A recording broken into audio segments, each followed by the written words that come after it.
familiar. So if you don't know by now, then you should probably get familiar.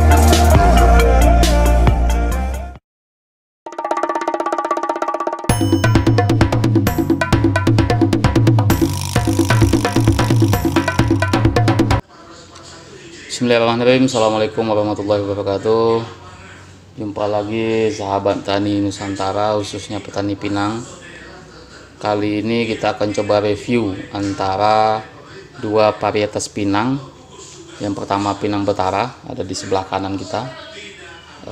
Kemudian yang kedua pinang kampung, tepatnya pinang di daerah saya, Kabupaten Bungo, Provinsi Jambi. Pinang betara ini berasal dari Kabupaten Tanjung Jabung Barat, Provinsi Jambi. Sama-sama Jambi, beda kabupaten. Jadi ini pinang kampung, ini pinang betara. Jadi nanti kita akan coba review. Kemudian kita akan coba lakukan perbandingan. Memang untuk jangka panjang, untuk sampai pinang ini menghasilkan gitu ya. Oke, yang pertama kita coba belah satu pinangnya. Kita akan coba review isinya. Nah, tapi sebelumnya kita review dulu sebelum dibelah. Kita ambil satu contoh ini ya. Kebetulan ini pinang betara, sengaja kita ambil yang ukuran sedang. Ada ukuran yang super, yang jumbo, jauh lebih besar daripada ini. Ini kalau untuk pinang kampung termasuk yang udah jumbo. Artinya dari ukuran pinang betara, kalau menurut saya menang. Ukurannya ada yang jumbo, jauh lebih besar daripada ini. Ya 1-1 lah gitu ya. 1-0 berarti sekarang posisi 1-0. Mohon maaf, 1-0. Kemudian dari warna, ini kalau dilihat langsung dari mata, ini warnanya agak sedikit kekuning-kuningan. Dari video mungkin tidak terlalu jelas ya, tapi kalau dilihat langsung dari mata, ini agak kuning-kuningan dan ini agak kemerah-merahan. Artinya lebih, kalau ini diibaratkan merah dua-duanya, ini jauh lebih cerah gitu. Ini agak kurang cerah. Nah, kebetulan ini pinang kampung yang terdapat di belakang rumah saya. Ini ada lebih kurang 25-30 biji, murni semuanya jatuh dari pohon, tidak ada yang diambil dipanjatin atau kalau bahasa sini dijuluk gitu, tidak ada. Kalau ini prosesnya saya kurang tahu, tapi saya yakin ini juga dari pohon indukan yang memang sudah cukup untuk dijadikan benih gitu ya. Karena salah satu syarat pohon indukan yang bisa dijadikan benih sesuai dengan literatur yang saya baca, minimal pohon sudah berbuah selama 5 tahun sampai 6 tahun.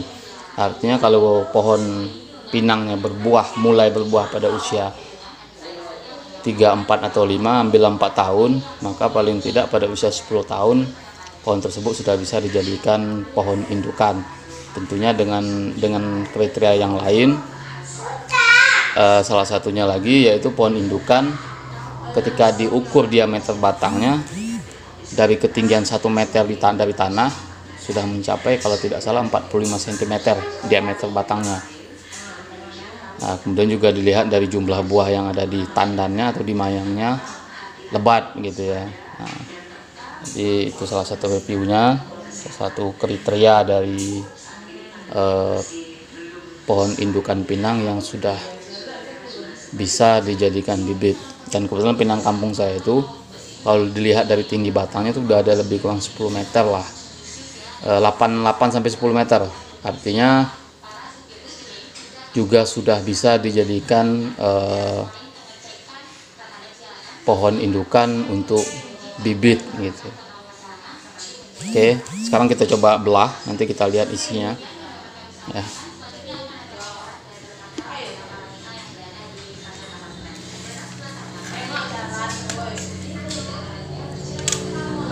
Ini pinang betara tadi, kawan-kawan.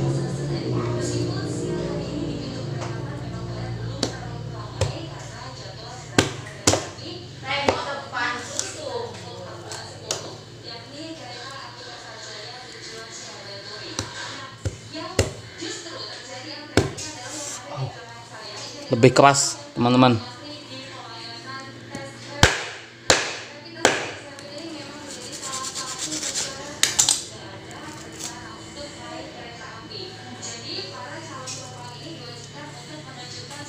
Oke, coba kita lihat isinya. Kalau dilihat dari buahnya tadi, dari luar hampir sama besar, dan isinya pun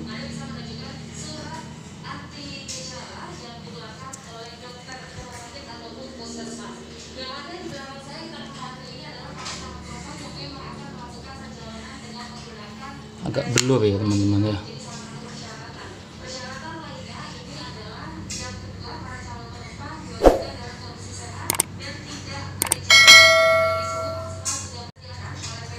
Nah ini teman-teman,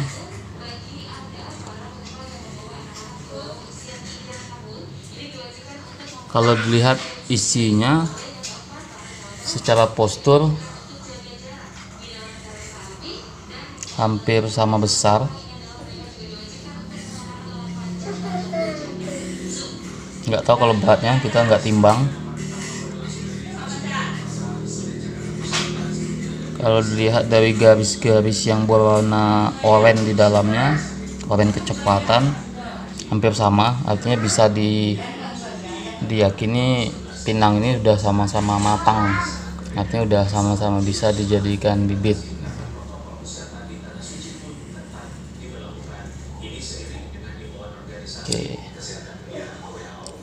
Oke teman-teman, jadi selanjutnya nanti pinang ini akan kita lakukan perlakuan yang sama.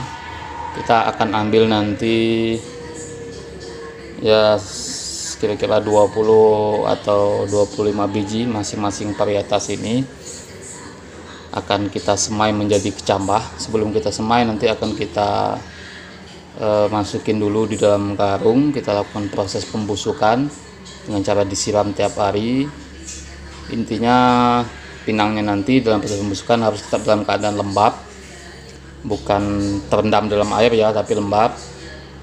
Itu tujuannya untuk mempercepat proses perkecambahan. Setelah lebih kurang 7-10 hari proses pembusukan, baru nanti kita semai di lahan yang sama, dengan penduh yang sama, dengan tanah yang sama, dengan kondisi yang sama. Baru nanti kita akan lihat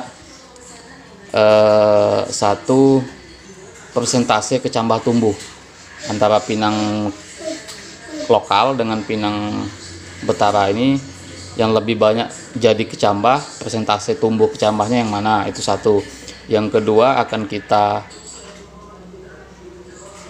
lihat kemampuan tumbuh kecambahnya itu lebih cepat yang mana, pinang kampungkah atau pinang betarakah.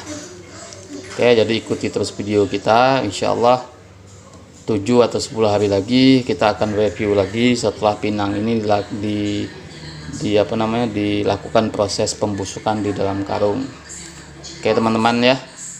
Oh ya, jangan lupa subscribe channel kita Bung Tani supaya kita tetap semangat untuk mengupload video-video.